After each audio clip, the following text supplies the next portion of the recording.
ചില സിനിമകൾ കണ്ടു കഴിഞ്ഞാലില്ലേ നമ്മളിങ്ങനെ അത്ഭുതപ്പെട്ട് ഇങ്ങനെ നോക്കിയിരിക്കും. അങ്ങനെ വലിയ പറയത്തക്ക വലിയ കഥയോ അങ്ങനെ ഒന്നുമല്ല. അതിൻ്റെ മേക്കിങ്, അതിൻ്റെ വിഷ്വൽസ്, പിന്നെ ആ ഒരു തോട്ട് അതൊക്കെ ഗംഭീരമായിരിക്കും. അങ്ങനെ കഴിഞ്ഞ വർഷം ഇറങ്ങിയൊരു പടമാണ് നമ്മുടെ അവതാർ. അതായത് 2009 വന്ന അവതാറിൻ്റെ സെക്കൻഡ് പാർട്ട് ആയിട്ടുള്ള അവതാർ വേ ഓഫ് വാട്ടർ. ഈ പടത്തിൻ്റെ ഒരു മേക്കിംഗ് നോക്കിയാലും അതിൻ്റെ ടെക്നിക്കൽ സൈഡ് നോക്കിക്കഴിഞ്ഞാലും അല്ലേ നമുക്കിങ്ങനെ നോക്കിയിരിക്കുക എന്നുള്ളതല്ലാതെ കൂടുതലൊന്നും പറയാനൊന്നും പറ്റില്ല. ഗംഭീരമായിട്ട് വേറെ ഏതോ ഒരു ലോകത്തേക്ക് നമ്മൾ എത്തിക്കുന്നൊരു പടമാണ് അവതാർ. അതിൻ്റെ ഫസ്റ്റും അങ്ങനെ തന്നെയാണ്, സെക്കൻഡും അങ്ങനെ തന്നെയാണ്. ഒരാഴ്ച കഴിഞ്ഞാൽ അതിൻ്റെ തേർഡ് പാർട്ട് കൂടി വരും. ആക്ച്വലി 2006 നമ്മളെ ജെയിംസ് കാമറൂൺ ഒരു 2 പാർട്ടുള്ള ഒരു അവതാർ നിർമ്മിക്കാനായിട്ട്, ആ സിനിമ ചെയ്യാനായിട്ട് ഉദ്ദേശിക്കുന്നത്. അങ്ങനെ 2009 ഈ പടം ഇതിൻ്റെ ഫസ്റ്റ് പാർട്ട് വന്നു. പക്ഷെ ഫസ്റ്റ് പാർട്ട് എന്ന് പറയുന്നതില്ലേ ഒരു വൻ വിജയമായിരുന്നു, ഹെവി സക്സസ് ആയിരുന്നു. അപ്പോൾ ഫസ്റ്റ് പാർട്ട് വന്നപ്പോഴത്തേക്ക് ഇയാളെന്ന് പറഞ്ഞു നെക്സ്റ്റ് ഇയറിൽ ഇതിൻ്റെ 2ാം ഭാഗം അടിച്ചുവിടാന്ന് പറഞ്ഞിട്ട് ഇവർ പണി തുടങ്ങി. അങ്ങനെ ഈ സിനിമ 2ാം ഭാഗം പിന്നെ 3ാം ഭാഗം വരാൻ തുടങ്ങി. അതായത് 3ാം ഭാഗം ഉണ്ടാകും എന്നുള്ള ഒരു ഇത് വന്നു.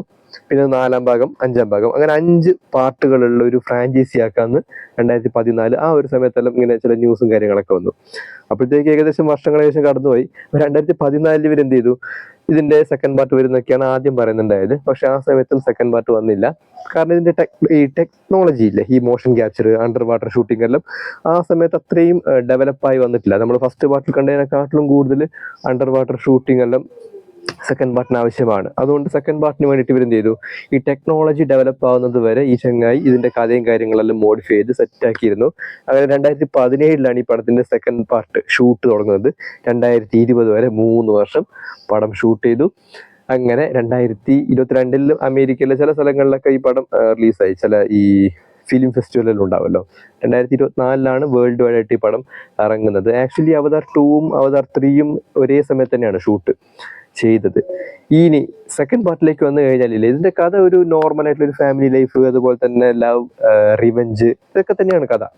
പക്ഷെ ഇതിന്റെ മേക്കിംഗ് ഉണ്ടല്ലോ അന്യായം. നമ്മൾ 3 മണിക്കൂറുണ്ട് പടം, പക്ഷെ ഈ പടം എങ്ങനെ പോകുന്നൊന്നും പ്രിഡിക്റ്റ് ചെയ്യാൻ വേണ്ടി പറ്റില്ല. ഗംഭീരമായിട്ടുള്ള ഒരു പടം. എനിക്ക് അൺഫോർച്ചുനേറ്റ്ലി തിയേറ്റർ വാച്ച് മിസ്സായി പോയൊരു പടം കൂടിയാണ് അവതാർ 2.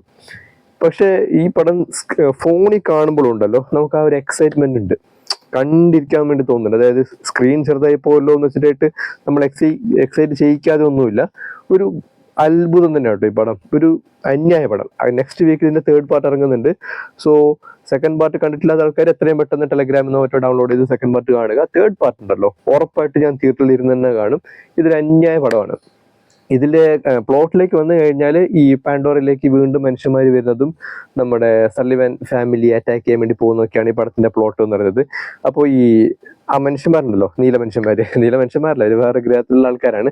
അവര് ഈ പാൻഡോറയിൽ തന്നെയുള്ള വേറൊരു ജോഗ്രഫിയിലേക്ക് അവരുടെ താമസമെല്ലാം മാറ്റുന്നുണ്ട്. ഒരു കടപ്പുറം സൈഡിലേക്കെല്ലാം പോകുന്നുണ്ട്. ആ ഭാഗത്തുള്ള ജോഗ്രഫി, ആ ഭാഗത്തെ മനുഷ്യന്മാരുടെ ഒരു കളർ ടോണും കാര്യങ്ങളും, മനുഷ്യന്മാരല്ല ജീവികളുടെ കളർ ടോണെല്ലാം കിടിലമായിരുന്നു. പിന്നെ ഈ അണ്ടർ വാട്ടർ വെള്ളത്തിന് താഴെയുള്ള തിമിംഗലം, മീന് പരിപാടികളെല്ലാം കിഡിലുമായിരുന്നു കേട്ടോ. നമ്മളേതോ വേറെ ഏതോ ഒരു നാട്ടിൽ ഒരു അക്വേറിയത്തിൻ്റെ ഉള്ളിൽ വീണ പോലത്തെ അവസ്ഥയായിരുന്നു അവതാർ 2 കണ്ടുകൊണ്ടിരിക്കുമ്പോഴത്തേക്ക് എനിക്ക് തോന്നിയത്.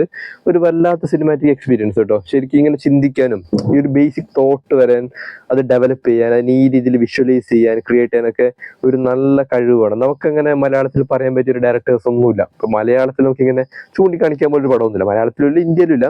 അങ്ങനെയൊക്കെ നോക്കുകയാണെങ്കിലേ ഒരു ലോകത്തിലെ തന്നെ ഒരു അത്ഭുതമാണ് അവതാർ എന്ന് പറയുന്നത്. ഒരു എപ്പിക് ആയിട്ടുള്ള movie.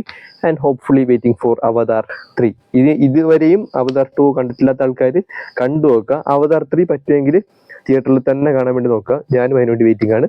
So see you in the next video. By.